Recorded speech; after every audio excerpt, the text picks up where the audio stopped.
John Kelley with AER, and I am sitting here with my friend, the inimitable Monte Montgomery at the Guitar Sanctuary in McKinney, Texas. Monte, thanks so much for stopping by and taking the time for us. Sure, glad to be here. So I wanted to talk to you a little bit about just music in general. Of course, the MM200 signature amplifier. AER, of course, is a company out of Germany.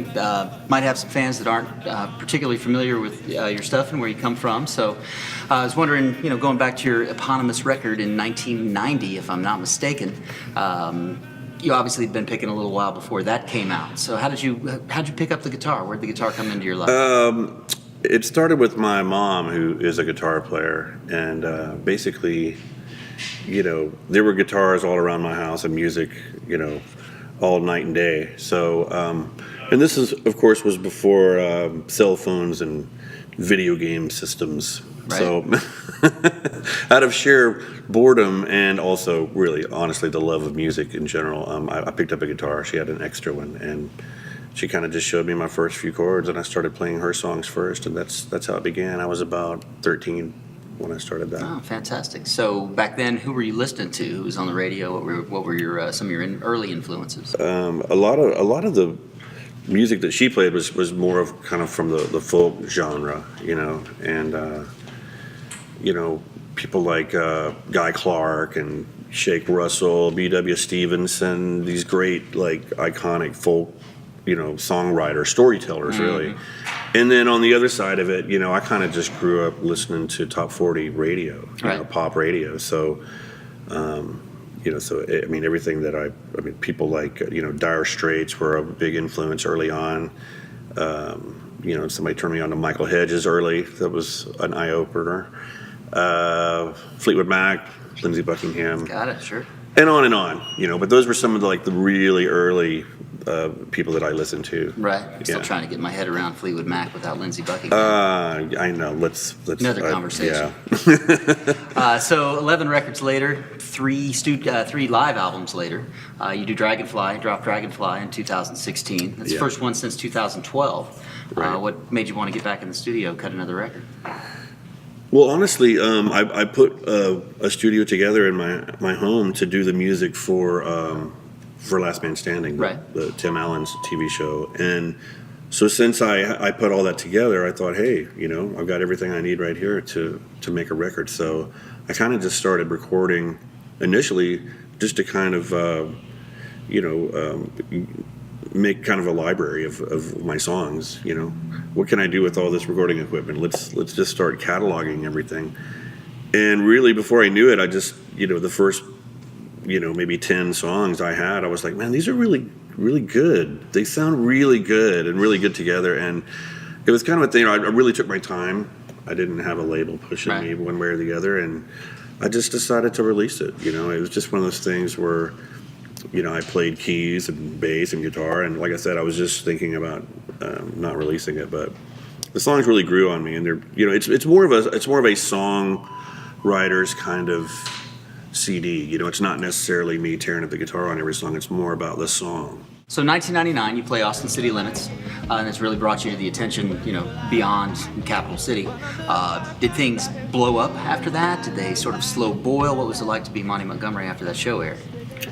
Well, that show basically afforded me the opportunity to tour nationally because, obviously this is before the time of the internet and people were, tuning into Austin City Limits to get, live music from their homes. And so, that was definitely the launching pad, if you want to look at it that way. Sure. Austin City Limits was really a big deal to get on that show at that time. Right. So you've been a perennial South by Southwest winner. 7 Austin Music Awards put you in the all-time winners circle with Los Lonely Boys and Marsha Ball and Jimmy Dale Gilmore and Stevie Ray Vaughan. But then you get Guitar Player's top 50 guitar players ever nomination as well. So obviously your influence and your reach is blowing up beyond the capital city of Texas and going nationwide and even worldwide at that point.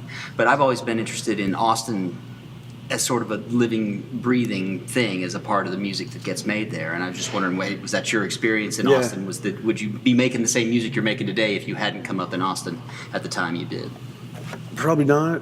I was earning a living about an hour south of Austin in San Antonio, and I was mostly playing to tourists, on the Riverwalk. Right. And but every once in a while, I'd have somebody say, "Man, what are you doing here? You just need to go up to Austin." They really appreciate original music because I would do cover songs, but I'd always sneak in my own stuff, and so yeah. Once I made the decision to turn my attention to Austin, obviously that's when things really changed. So, San Antonio, had its place, but for original music, which is what I really wanted to focus on, that was a major move. Right. Yeah. Well, being in Nashville, they always say they create the music in Austin and then they record it in Nashville. So, and I think that's true to this day for sure. So I'm a big fan of Live at Daryl's House, and one of my favorite Live at Daryl's Houses is the one that you were on, where you did Saras Smile with the Man. Is it as cool filming that show as it looks like it would be from guys watching that show and wishing they were on it?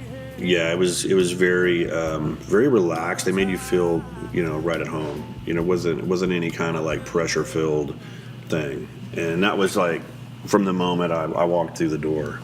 They were just very friendly and just kind of made me feel very comfortable. And yeah, man, I mean, I grew up listening to Hall & Oates like everybody, and even before I even started playing music, I was listening to them. So naturally, when I got into my first cover band, one of the first songs I ever started doing was Saras Smile. I was like, I want to do that song. It was always one of my favorites. So it was just kind of funny that after doing that song for a number of years, he would discover me doing it on YouTube, and that's how I got onto the show with him. But yeah, man, what a day! That was really fun. Fantastic. So let's talk about the gear some. So 2014, we bring out the AER brings out the Monte Montgomery signature MM200 amp. How did you become familiar with AER? How did you stumble across it, and what prompted you to want to do a collaboration with them? I was touring in Europe at the time, specifically Germany, and one of the promoters suggested that I check these amps out. And so I said, yeah, I'll check them out, So he brought out a couple of Dominoes. That was the model. And the first time I played to him was in Berlin at this little jazz club, and I was blown away. Literally, I was playing with my three-piece band, and yeah, man, I was really impressed. It was certainly better than what I'd been using. Right on. So yeah, that was the first time, and then I used them for the rest of the tour, actually. Right, and of course the MM200 is basically a combination of the Compact 60, which is the one Tommy Emmanuel has made famous and uses, and a Domino in its speaker section. Exactly. Yeah, it's got such a tight, focused, clean sound, and it's really super punchy, and that's what I love about it the most.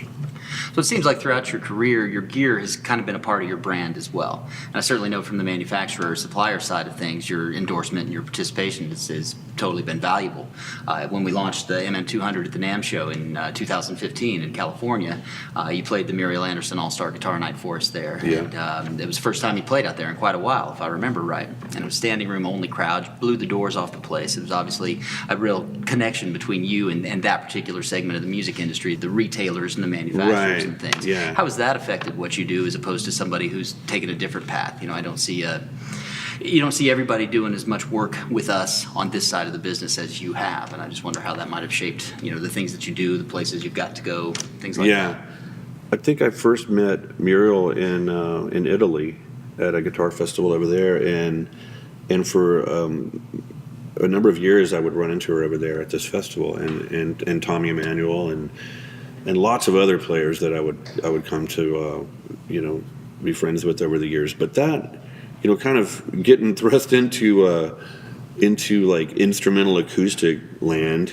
was certainly something different for me, because I'm not necessarily known as a instrumentalist. I'm just known as a guitar player, and obviously I sing and write, and that's my thing. So it was just really cool that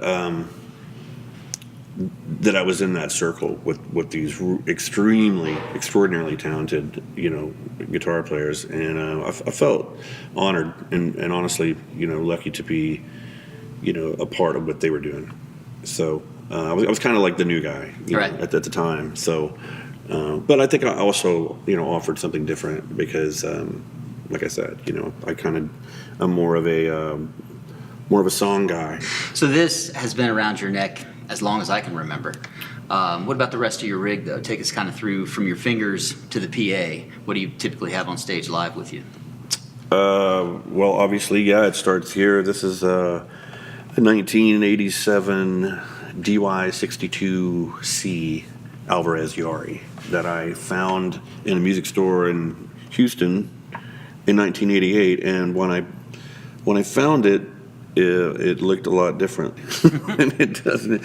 Yeah, it was a brand new instrument, and I traded a lot of electric gear and some cash to end up with this thing. But I really wanted it, and so I think I got the better end of the deal because I've been playing it since 1988. You know, the cool thing about this guitar is the fact that it doesn't have a big lacquer finish on it allows it to age more quickly, you know, than if it were. So that's why I love it so much. It's just, it ages really nicely, and it's very, very mellow in the mid-range and in the high end, and then you get a lot of great low end. It's very balanced. But from there, you know, I've got some pedals that I go through.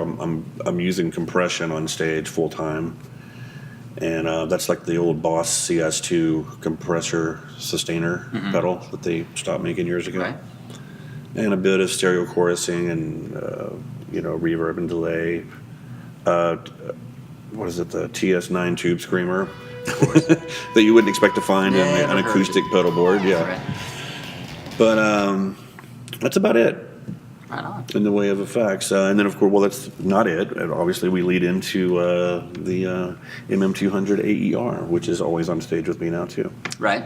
And your playing style has been largely billed as, you know, pretty powerful, pretty heavy hand. Obviously, you've got great touch and sensitivity, too. But has the AER helped you in projecting that sort of power and intensity live on the acoustic guitar as opposed to some of the other stuff that you've used in the past? Yeah, for sure. The way that this amp is focused, I don't feel like I have to play around what the amp is capable of. You know, I feel like it's more the amp will deliver what I ask of it. And that's really all that you can ask of an amp, you know. Right. So if I want to hit some harmonics, it's not going to choke them out. You know, it's going to let them ring, and that's something I hadn't really found in an amp before this one. Well, Monty, thanks again so much for doing this for us and sitting down with us before the show tonight. We're really looking forward to that. Sure. You got a second to pick us a tune for your AER fans out there? I bet I could probably do something. But I'll probably need a second to tune, though, and get this going. So